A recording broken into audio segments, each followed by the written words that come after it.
अपने को संभालो। लंका निश्चर निकर निवासा, और वहां विभीषण जैसा महाभागवत हुआ। अगर भक्ति करनी है तो लंका में भी भक्ति कर ली, और अगर भक्ति में ढिलाई रखनी तो धाम में भी नहीं कर पाओगे। यहां भी बहुतायत है, बहुतायत। ये बहुत समझने का विषय है, बहुत समझने का विषय। चाहे स्त्री शरीर हो चाहे पुरुष शरीर हो, भगवत प्राप्ति के लिए बढ़िया दांव लग गया, वृंदावन का आश्रयवास मिला है, तो इसमें हरि माया जाल रचती है। भक्ति में, धाम में, तीर्थों में ऐसा मत समझो कि भक्ति में माया का प्रवेश नहीं हो सकता। नहीं, वो भक्ति बन के आ जाएगी, भक्ति बन के आ जाएगी, सेवा का भाव प्रकट करेगी, भक्त रूप धारण करेगी, क्योंकि जानती है भक्त हैं ऐसे तो फंसेंगे नहीं। तो माया का मतलब क्या है? जादूगरनी। बस समझना है कि भक्ति और माया का अंतर क्या, कैसे पहचानोगे कि माया या भक्ति? जाके संग कुमति मति उपजय करे भजन में भंग, ये माया है। चाहे वो वृत्ति हो, चाहे वो व्यक्ति हो, चाहे वो वस्तु हो, चाहे स्थान हो। जिस व्यक्ति वस्तु स्थान के संसर्ग से भगवत विस्मरण हो जाए, नियम संयम भ्रष्ट होने लगे, आपका चिंतन टूटने लगे, फौरन पकड़ो वो माया है। वो कोई भी हो, जिसके संग से संयम बने, भजन बनने लगे, नित्य दिनचर्या भागवतिक होने लगे, हमारा जीवन उज्जवल कांतिमय होने लगे, वो भक्ति है। वो चाहे किसी भी रूप में हो, वस्तु, व्यक्ति, स्थान, किसी भी रूप में। इसलिए हरि भक्ति की प्राप्ति के लिए हरि माया से बचना होगा। विवेकवान वैराग्य रूपी अस्त्र से काट के फेंक देता है, और अविवेकी इसी में डूब जाता है। बड़ी कृपा हुई, बहुत बढ़िया, जिंदगी भर तरसे हैं, अब मिल गया है, खान पान भोग सामग्री भोगो और नरक जाओ। योग से भोग और भोग से रोग, पहुंचो नरक। बहुत संभलने का खेल है, बहुत संभलने का। स्पष्ट कह रहे हैं, चाहे आस्ताम दुर्मति कोटिर दुश्चेष्टा कोटिरप्यास्ताम। बहुत ध्यान से सुन लो। तुम्हारी करोड़ों प्रकार की दुर्बुद्धियां रही हैं, करोड़ों प्रकार के दुष्कर्म किए हो, करोड़ों प्रकार से तुम्हारी निंदा हुई है। अब तुम वृंदावन आ गए हो, अब होश में हो जाओ तो तुम्हारे अंदर विराग प्रिया प्रीतम का प्रेम प्रकट हो जाएगा। इसमें बाधा पहुंचाने वाला क्या है? बोले स्त्री नाम निदुष्ट नर के विणमूत्र श्लेष्म पूयाद्य पूर्णे गते पिकरणे। कान खोल के सुन लो, मलमूत्र के द्वारों में भोग की वृत्ति रखना दुर्गति पाना है। हरिरिति वृंदावन रति विवेक विरतिश्च दुरमुत्किरति। स्त्री रूपा हरिमाया तदुपर मायाति दूरतोपाया। हरिरति हरि भक्ति प्राप्ति की मार्ग में चलने वालों को ये माया हरि भक्ति का रूप रख करके आती है। बहुत सावधानी की जरूरत है, बहुत सावधानी की जरूरत। देखो, पूतना ने ऐसा रूप रखा था कि हिम्मत ही नहीं हुई यशोदा मैया की या और किसी ब्रजगोपी की पूछ ले कि तुम कौन हो और कहां से आई हो। सब लालजू की तरफ ही इशारा करती जाती, क्योंकि इतनी सुंदरी वैभवशाली साक्षात लक्ष्मी जी मानो आ रही, तो बोले अपने प्रीतम से मिलने जा रहे, इशारा कर दी। किसी की हिम्मत नहीं हुई। ऐसे ही जब माया किसी बड़े भक्त को छलती है, जब उत्तम साधक को छलने जाती, तो ऐसा वैसा रूप नहीं कि आप ऐसे रोक सको। हर ज्ञान, हर बात, हर उत्तर। फिर तुम्हारी श्रद्धा, तुम्हारी भक्ति किस कोटि की है? अगर विवेक वैराग्य की तलवार से काट सको तो काट सको, नहीं तो तुम्हें काट के रख देगी। यदि हरि का भरोसा है, अहंकार नहीं किए हो तो बचा लेंगे, अगर अहंकार है तो मुंह भरा गिरोगे। देवर्षि नारद जैसे महाभागवतों को भी परास्त करने की सामर्थ्य ये हरि माया रखती है। शिव विरंचिका मोह को है पुराण, अस जिय जान भजी माया पति भगवान। जो ज्ञानिन कर चित अपरई, बरियाई विमोह बस करई, अज्ञानिन की तो कौन बात। इसलिए उत्तम कुरुते योषिदत दृष्ट्यैव दुष्ट मदिरेव अतिवन वसति रसक्या हा वृंदारण्य किन्नु में भविता।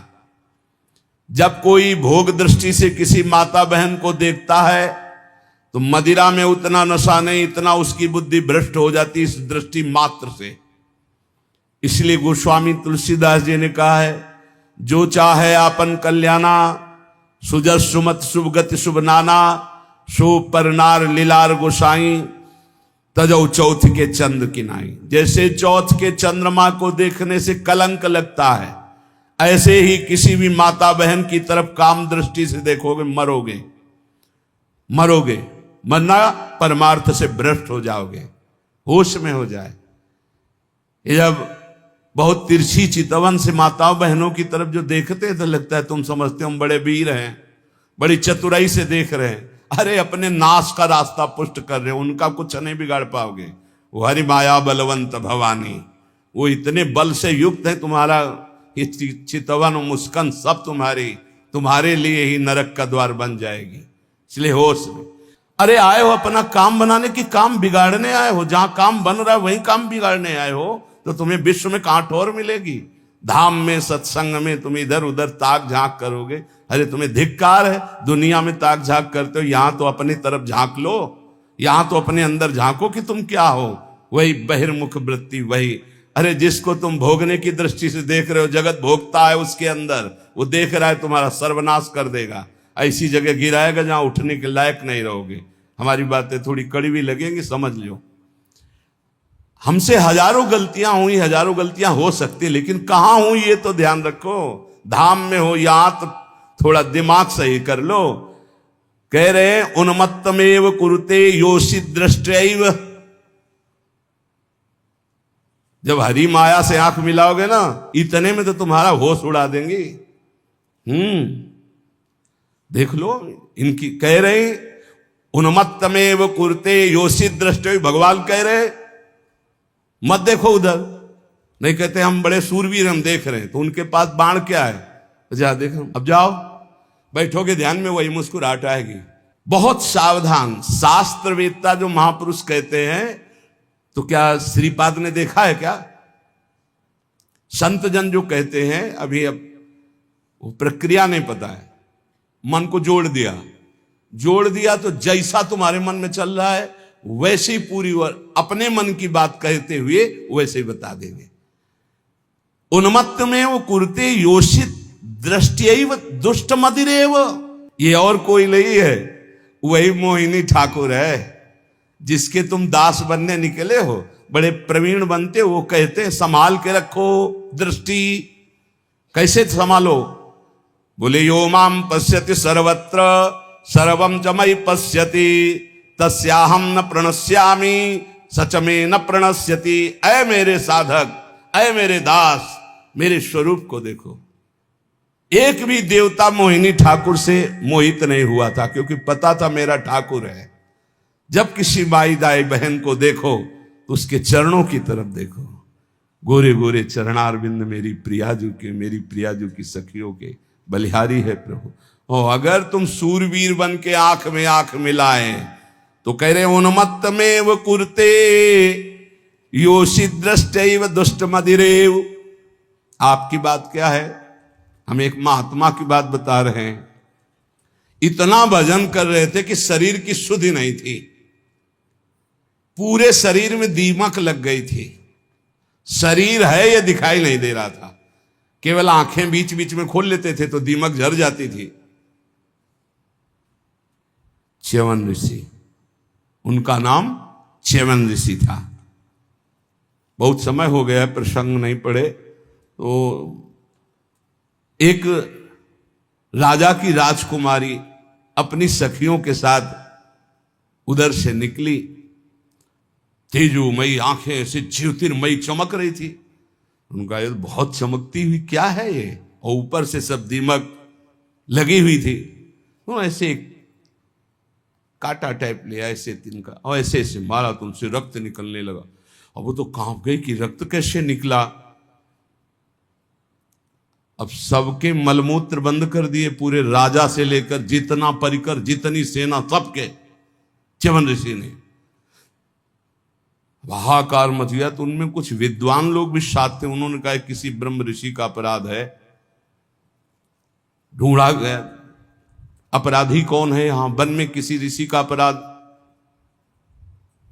तो राजकुमारी ने कहा कि अगर कोई ऐसी बात है तो मेरे द्वारा अपराध शायद बना है। एक दीमक का पिंड जैसा था, उससे 2 ज्योति जगमगा रही थी और हमने उसमें, तो उससे रक्त सारे बोले च्यवन ऋषि का ये पूरा क्षेत्र है, कहीं ऐसा तो नहीं किया च्यवन ऋषि को तुमने। चलो आगे गाय और ब्राह्मण करके च्यवन ऋषि से बंधना। महाराज सबकी लघुशंका सोच खोल दो, बंद कर दिए सबके। अब कितनी देर भाई, 6 घंटे 8 घंटे हम सबके। महाराज शर्त कैसे खुलेगी आप बस बताओ। शर्त सुकन्या, राजकुमारी का नाम सुकन्या, सुकन्या दे दो। राजकुमारी से कहा अब राजकुमारी ना कैसे, अपराध तुमने किया ऋषि की सेवा में, तुम्हें उन्मत्तमेव कुरुते योषित दृष्टैव दुष्ट मदिरैव। जाओ सबके लघुशंका सोच खुल जाए, जाओ अब सब यहां से। वो तपस्या के द्वारा महल वैभव और अपना स्वरूप प्रकाशित किया जो देवराज इंद्र के पास भी नहीं। तपस्या का प्रयोग कहां होने लगा, कहां गया तपस्या का, माया में। ऐसे ही महाराज हमारे पड़ोसी सौभरी जी महाराज, सिवार लग गई थी शरीर में और यमुना जी में समाधि। मछली को देखा खेलते हुए, मैथुन करते हुए। देख लो मोबाइल देखने वालों, जब मैथुन मछली का देखा तो महाराज को लगा कि है कोई सुख।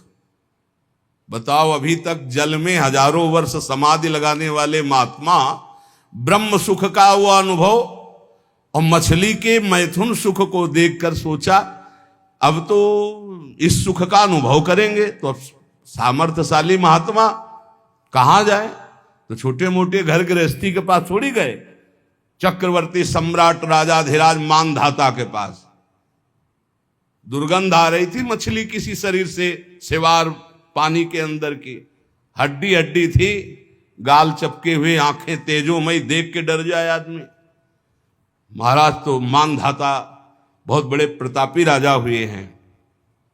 महाराज आज्ञा कीजिए। बोले विवाह करना चाहता हूं। बोले आदेश कीजिए, किससे कराए? बोले आपकी राजकुमारी से। 50 कन्या थी। घबरा गए कि ऐसे महात्मा के लिए अगर राजकुमारी समर्पित कर दी तो मतलब राजकुमारी का जीवन क्या होगा, महलों में पल। तो उन्होंने कहा महाराज जो तुम्हें राजकुमारी पसंद हो पसंद कर ले आप उसे, क्योंकि जानते थे ना बोले कि सांप हो तो सांप कौन भोगे, इनको पसंद ही कौन करेगा। बोले महाराज जो तुम्हें पसंद कर ले। तो समझ गए सौभरी जी, तपस्या के द्वारा ऐसा रूप बनाया। मंत्री ने जाके कहा महाराज सौभरी पधार रहे हैं, जो राजकुमारी पसंद करना चाहे पसंद कर ले। जो ही पधारे तो खुशबू से पूरा महल भर गया, तेजो रूप। 50 ने कहा हम वरण करेंगे। बोले चलो। मानधाता से कहा 50 पुत्रियां तुम्हारी तय। मानधाता के सामने सौभरी ऋषि और उनके सामने दिव्य रूप। मानधाता ने कहा रहेंगी कहां? बोले कल आ जाना यमुना किनारे। ऐसे अमरावती नगर से भी श्रेष्ठ पुरी की रचना की। सेवा खाती घोड़ा रत्न वैभव सब। फिर 50 से 500 हो गए धीरे धीरे।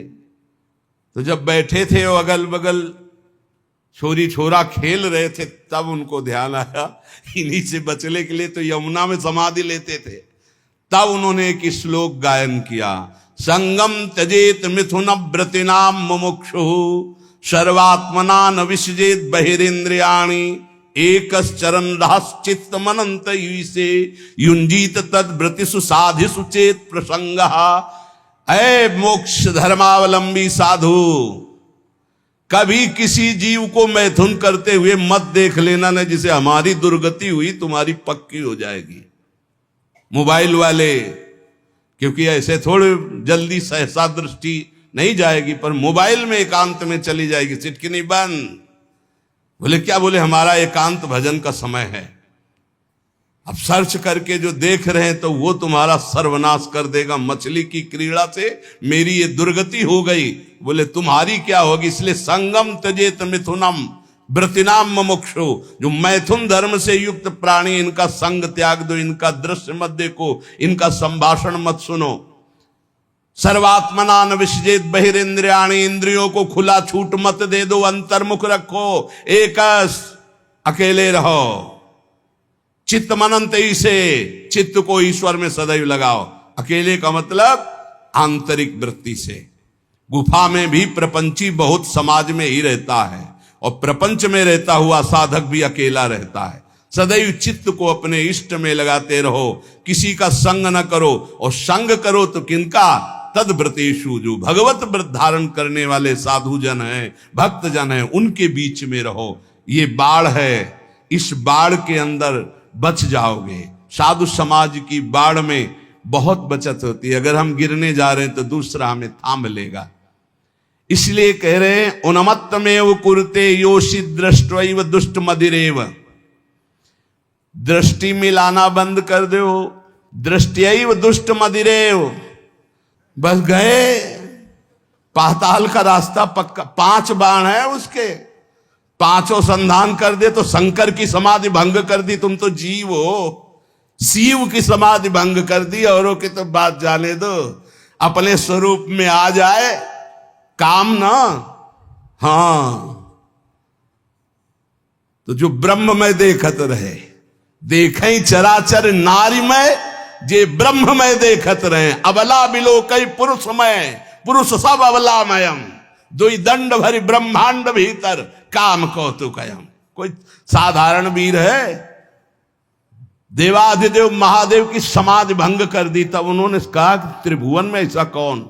तो देखा आम के पेड़ में छुपा बैठा, तीसरा नेत्र खोला, राख का ढेर हो गया। अब वो तो शिव हैं, तुम्हारे है तीसरा नेत्र? दुई है, तीसरा तो बंद है तो सबके तीसरा नेत्र ज्ञान नेत्र। ज्ञान से काम भस्म हो जाएगा। या प्रेम नेत्र खुले हृदय में, और या बुद्धि में ज्ञान चक्षु, वो गुरुदेव की कृपा से खुलते हैं। अज्ञान तिमिरांधस्य ज्ञानांजन शलाकया चक्षुरुन्मीलितम मेन तस्मै श्री गुरुवे नमः। ए भाई, मान लो ऐसे बात करो जब बात करना हो। ये बहुत ही सावधानी की प्रार्थना कर रहा हूं। निज अनुभव ये कहूं खगेशा, पक्का जरा सी भी चूक हुई तो जीवन भर पछताना पड़ेगा। ये ऐसा घाव है, ये ऐसा दलदल है, ये ऐसी फिसलन है, ये ऐसी डूबन है जिससे निकल पाना मुश्किल है। मुस्कुराहट तो जिंदगी की खो जाएगी। जो आनंद की मुस्कुराहट के लिए निकले हो, नष्ट हो जाओगे। इसलिए इसे सौभाग्य मत समझना कि बड़े भाग मानुष तन पावा और मिल गया सौभाग्य। ऐसे सिखाता है मन। जिंदगी हो गई, सुख नहीं मिला, हे प्रभु तुम कहां हो? ये तो ढूंढते ढूंढते थक गया, लेकिन अब सुख मिला है। माया बहा ले जाएगी। आओ प्यारे, इधर आओ, कहां हमारे पाले में आओ। कहां निकले जा रहे हो हरि की तरफ? इधर आओ। अम्मा अब तो हरि की तरफ जाने दो। अच्छा तो जाओ। अम्मा जननी सम जानही पर नारी। जाओ जाओ जाओ। अम्मा तो बच गए, और अम्मा के सिवा और कुछ देखा तो मारे जाओगे। सब में मात्र भाव, जैसे अपनी सगी अम्मा को ऐसे देखो चरणों की तरफ। अतिवन सती रसक्या हा वृंदारण्य किन्न में भविता। वृंदावन वास करना इसीलिए बहुत कठिन है। वृंदावन अब क्या उपाय हो सकता है? जिसकी दृष्टि खराब हो गई है, समझ जाओ। सत्संग है, समझ जाओ। बहुत खतरनाक खेल है, इससे ज्यादा खतरनाक खेल नहीं। हाथ जोड़ के, मुस्कुरा के, प्रणाम करके प्रणाम करवा देंगी। ऐसी प्रबल माया है। हाथ जोड़ना पड़ेगा, घुटने टेकना पड़ेगा, रोना पड़ेगा, फिर भी क्षमा नहीं होगी। माया आती कैसे जानते हो? झुक के, और जाति कैसे, रौंद के। ये शब्द याद रखो। सौभाग्य मत मान लेना, बड़े भाग मानुष तन पावा, सुर दुर्लभ सदग्रंथन गावा, साधन धाम मोक्ष कर द्वारा, साधन धाम मोक्ष कर द्वारा। अति दुर्वारा इंद्रिय वैरिण आमर्दयन्ति सततम माम, बद्ध्वा बद्ध्वात्यार्ति दकारायाम हा हरे परित्राही। ये पीड़ा देने वाली दुष्ट इंद्रियां कारागार की तरह मुझे बंदी बनाना चाहती हैं। ऐसा ही है। सब कोई देख लो अपनी अपनी इंद्रियों को। ये दुर्दांत दुश्मन इंद्रियां निरंतर पीड़ा देते हुए मुझे बंदी बनाना चाहती भोगों में। नहीं, हा हरे परित्राही त्राहि माम, ऐसे बचा जाता है। हे हरि मुझे बचा लो, मुझे इंद्रियां फंसा रही है, मुझे फंसा रही। कंदर्प शविष विषखैर निरवधिमम दह्यमानस्य, शिकारी वीणा वादन करता है हरिण पहले बुलाने के, इतना मधुर वीणा वादन साधु बन के बजाता है। हिरन बेचारे नजदीक आ जाते हैं, पास में ही धनुष बाण मारा खींच के, वही ढेर हो गया। कंदर्प शविष विषखैर, ये शरीर है वीणा का, कामदेव की वीणा वादन का शरीर का आकर्षण करके, और निरवधिमम दह्यमानस्य विषखैर, काम बाण का संधान किया, ढेर कर दिया। बड़े बड़ों को इतिहास साक्षी है। इसलिए पहले वीणा वादन से ही बचे। शरीर आकर्षण होने लगे तो त्राहिमाम, भागो भागो। अगर आपको अपना सुंदर बनाना है तो परम सुंदर श्री हरि का ध्यान करो, प्रियाजू का ध्यान करो, संयम से रहो, तब तो समझ। अच्छा, हमारी सुंदरता तभी काम की जब सुंदर शिरोमणि प्रभु हमें स्वीकार कर ले। ये मरण धर्मा शरीर दीजेंगे तो क्या करेंगे, क्या करेंगे, क्या दे देंगे मरण धर्मा। इसलिए अति दुर्वारा इंद्रिय वैरिण आमर्दयन्ति सततम माम।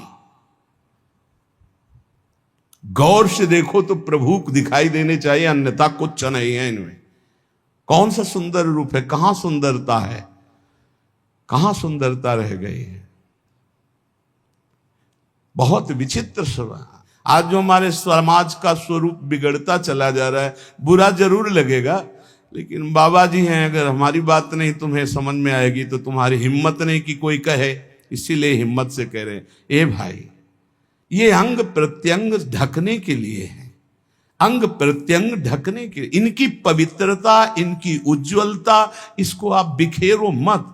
आपका चरित्र महान तो आपका जीवन महान हो जाएगा। इससे आप महान नहीं बन जाओगे, इससे महान नहीं बन जाओगे। नहीं, जितना पवित्रता, गांव के बड़े बूढ़े से, अब हमें तो पता नहीं, लेकिन हम अपने सामने देखा है इतना तुरंत हो गया। बूढ़ी बूढ़ी का पानी लाना तो पानी, घर में घुसेंगे तो ऐसे पूरा घर सावधान, एकदम ऐसे। बड़े बुजुर्ग, मर्यादाएं थी, पवित्रता थी, उसी का परिणाम राष्ट्रभक्त, भगवत भक्त, प्रेमी संतानें होती थी, चाहे बच्चा हो चाहे बच्ची हो, एक से एक उज्जवल कीर्ति वाले।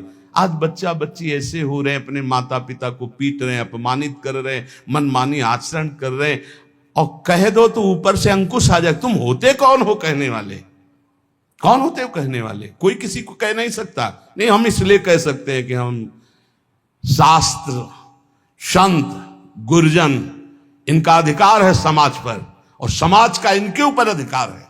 अगर हम गलत हैं तो पूरा समाज विरोध कर सकते हो, और अगर तुम गलत हो तो हम पूरे समाज का विरोध कर सकते हैं। धर्म के मार्ग का उपदेश करने वाला धर्मेश, जो धर्म गुरु पर बैठा हुआ या उपदेश करता, अगर गलत है तो पूरा समाज उसका विरोध करने का अधिकार रखती है, और अगर वो समाज को सुधारने के लिए तो पूरे समाज का विरोध करने का वो अधिकार रखता है। ऐसा नहीं कि 10,000 एक पक्ष में हो गलत मार्ग में, तो वो अकेला ब्रह्म ऋषि 10,000 का विरोध कर सकता है। धर्म शास्त्र ऐसा आदेश करता है। आप विचार करके देखो, भगवान श्री राम जी को आदेश हुआ, तापस वेश विशेष उदासी 14 वर्ष राम वनवासी, भगवान नंगे पैर सारी, लेकिन कैसी मर्यादा से सिया जी को जहां नाव पे चढ़ाना है तो सीय चढ़ाई चढ़े रघुराई। आगे जानकी जो हर व्यवस्था, हर सोच, थोड़ी सी चूक जानकी जी की तरफ से लीला विस्तार के लिए लक्ष्मण जी को उपस्थित वचन दिला के गए थे कि एक क्षण के लिए जनक नंदिनी को अकेला मत छोड़ना, पर जानकी जी ने जाओ, राम जी संकट में, दोनों का काल के भी महाकाल का संकट कौन, माता आप ऐसे वचन मत बोलो। तो उनका आप मुझे समझ में आ रहा है भगवान कोई लीला करना, ऐसे रेखा खींची और कहा मां इस रेखा को क्रॉस मत करना, इस रेखा को किसी की सामर्थ्य नहीं त्रिभुवन में कि क्रॉस करके आपको छू ले। लेकिन लक्ष्मण रेखा को पार हर समय। तो आप इन बातों पर ध्यान दीजिए, रामचरितमानस की कैसी पोशाक होनी चाहिए, कैसी व्यवस्था होनी चाहिए, कैसी चाल ढाल होनी चाहिए, हमारा जीवन कैसे मंगलमय हो सकता है। उस पवित्रता का ही प्रभाव था कि इतना त्रिभुवन को भयभीत कर देने वाला रावण जानकी जी के सामने नेत्र नहीं मिला सकता था, और अशोक वाटिका में जाके रखा, बार बार मनाता रहा, और जब उठाया था तो ऐसे नहीं उठाया था, सीता चरण बंदी सुख माना। हे जगत जननी, मैं जानता हूं यद्यपि मैं जो कृत्य कर रहा हूं अपने विनाश के लिए, अपने मंगल के लिए कर रहा हूं, पर मैं जानता हूं कि आप कौन हैं, इसलिए मेरा प्रणाम स्वीकार करें। और जब तक आप लंका नहीं पहुंचते तब तक हम असुरों का उद्धार होगा ही नहीं, इसलिए हम अपने उद्धार के लिए आपको ले जा रहे हैं। और ले जाकर के अशोक वाटिका में रखा था, ना कि जहां महल में और रानियां थी वहां भी रख सकता था, लेकिन नहीं, शुद्ध अशोक वाटिका में। और राक्षसियों का पहरा, और त्रिजटा जी को जानता था, वो कोई साधारण नहीं था। जिस समय खर और दूषण मारे गए, सूचना पहुंची खर दूषण मारे गए, अच्छा खर दूषण मूषम बलवंता मार सके को बिनु भगवंता, बिना भगवान के इनको कोई, भगवान आए तो भजन न होए तामस देहा। मैं राक्षसी स्वभाव का तामसिक वृत्ति का हूं, भजन तो होगा नहीं। अब कैसे इनसे, अब इनसे मन वचन कर्म से बैर करूंगा, और बैर के द्वारा परम पद प्राप्त। और ऐसा दृढ़ निश्चयी कि जब गर्दन अंतिम में कटी तो कहा राम रन हतो पचारी, श्रद्धा से लई बैर से पुकारा, कहा राम रन हतो पचारी। जिस समय जनकपुर में यज्ञ हो रही थी, धनुष यज्ञ, सब पहुंचे थे, ये भी पहुंचा, बाणासुर भी आए हुए थे, कुछ मांगलिक गुरु चर्चा हुई, क्योंकि दोनों के गुरु एक ही हैं, भगवान शिव। कहा आप भी तो धनुष उठाने आए, बोले नहीं, इस धनुष उठाने में कौन सी बात है, जब 20 बार कैलाश सहित भगवान शिव और पार्वती को उठा लिया तो उनका ये धनुष है। मैं धनुष उठाने नहीं आया, मैं धनुष उठाने वाले को निमंत्रण देने आया हूं। बोले कौन है यहां धनुष उठाने वाला? बोले पहले भगवान श्री राम जब विश्वामित्र जी के साथ पधारे तो रावण ने दृष्टि मिलाई और कहा कि ये नेह निमंत्रण नहीं दे रहा हूं, ये बैर निमंत्रण दे रहा हूं। ये धनुष आप ही भंग करेंगे, सीता जी आपको ही मिलेंगी, लेकिन मैं सीता का अपहरण करूंगा और तुम्हें रुलाऊंगा, और तुमको ये जो टांगे हुए और सारंग धनुष, इसी से निकले हुए बाणों से संपूर्ण लंका का उद्धार करना होगा। मैं यही कहने आया हूं। भगवान श्री राम से मानो इशारे में बात की और आरती की अजगौ की, और जनक से कहा इसका भंजन तो दूर रहा, इसको उठाऊंगा भी नहीं, ये मेरे गुरु का धनुष है। प्रणाम करके परिक्रमा करके दोनों चले गए थे। ये अतिरथी वीर बाणासुर और महान पराक्रमी रावण, ये ऐसे उठाए भी नहीं थे। ऐसा नहीं कि उठाने की चेष्टा की, नहीं, ऐसा नहीं, वंदना की, परिक्रमा की और चले गए थे। और भगवान राम को कहा था तुम्हें निमंत्रण देता हूं, आकर पूरी लंका का उद्धार आपको करना है, इसलिए सीता जी से ब्याह तो आप करो और वास मेरे यहां करेंगी। क्योंकि इन्हीं के चरणों के प्रताप से ऐसी अपावन लंका पावन होगी।